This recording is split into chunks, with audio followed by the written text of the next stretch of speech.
Доброе утро, друзья! Сегодня сижу в обществе своих сладких перцев и сама себя называю, смеюсь и называю перечной девушкой. У меня здесь посажена целая плантация сладких перцев. К сожалению, в этом году они очень страдают от перегрева. Вот буквально вчера, позавчера температура была в зените солнца примерно около 40 градусов. И перец, конечно, немного увядает. Тяжело ему приходится, хотя это и южное растение, которое прибыло к нам из Южной Америки, но жара берет свое. И многие мои подписчики, друзья канала, зрители жалуются, что перцы начали болеть. В основном это вертицеллез или вилт, как его еще называют. Как он проявляется? Вы заходите к себе в огород или в теплицу и видите, что ваши перцы увядают. Они опускают листья, выглядят очень плачевно, будто мочалки, как мне написала одна зрительница. Многие сталкиваются с этим впервые. Я хочу сказать, что эта проблема не новая. В основном она наблюдается там, где очень жарко. И вот сейчас общая тенденция к потеплению привела к тому, что эта болезнь, это грибковая болезнь. Вилт, вертицеллез – это грибковая болезнь. Она начала распространяться в более северные районы, туда, где люди раньше об этом заболевании ничего не знали. Я сама, например, я занимаюсь уже огородничеством, скажем так, более 14 лет. И с этой проблемой я столкнулась вот буквально 3 года уже, как 3 года назад, да. Впервые я увидела вилт у себя в огороде 3 года назад. И причем это был вилт, который мне подарила одна продавщица рассады. Я по глупости решила завести новый сорт перца, и, как оказалось, уже его семена были заражены вилтом. Свой я высадила, мой был чистым, здоровым, а тот перец, который я посадила из чужой рассады, он заболел. Вернемся, как говорят, к нашим баранам.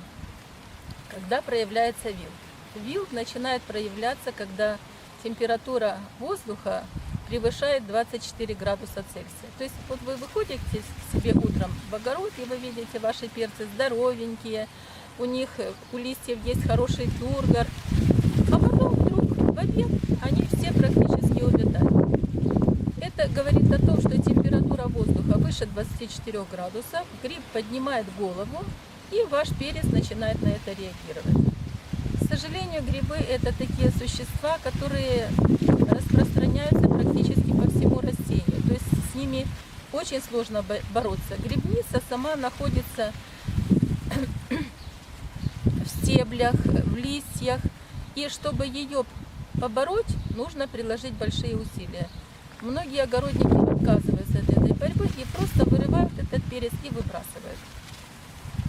Что делает этот гриб? Он просто перекрывает каналы питания растения влагой, и растение начинает увядать.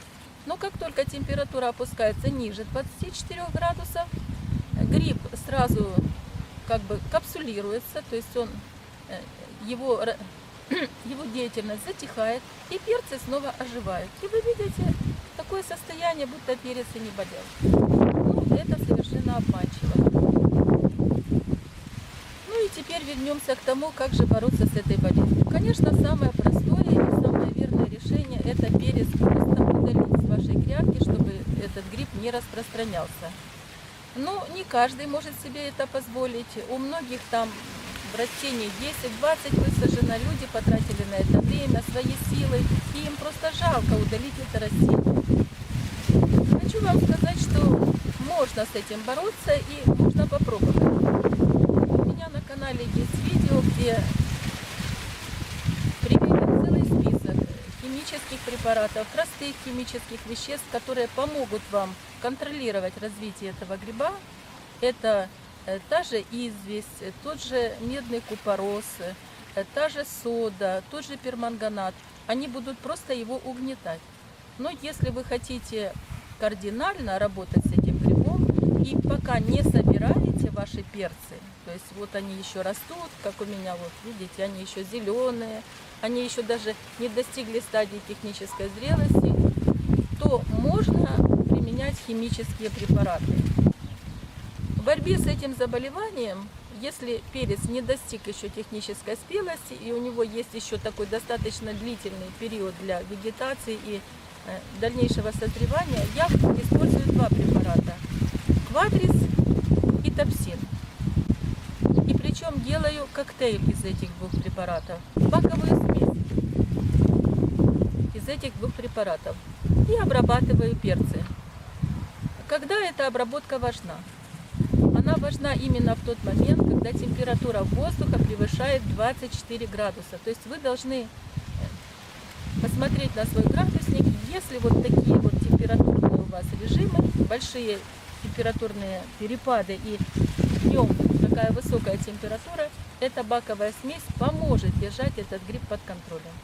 Как только начинается похолодание, вот примерно начало августа, уже там первая декада августа, этот гриб отступает, потому что температурные условия для него становятся просто неблагоприятными. И если этот период вы пережили, то в дальнейшем ваши перчики начнут постепенно оздоравливаться, потому что иммунная система растения все равно работает. Она пытается справиться с этим грибом, она с ним борется.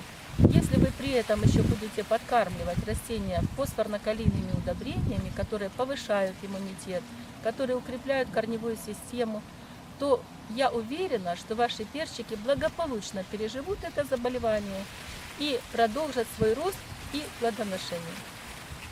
Ну вот, собственно говоря, и все, что я хотела вам сегодня рассказать о перцах. Желаю вам хорошего урожая. Надеюсь, что это видео будет для вас полезным. Не забудьте подписаться на мой канал, поставить лайк. Это очень важно для развития канала. До скорого!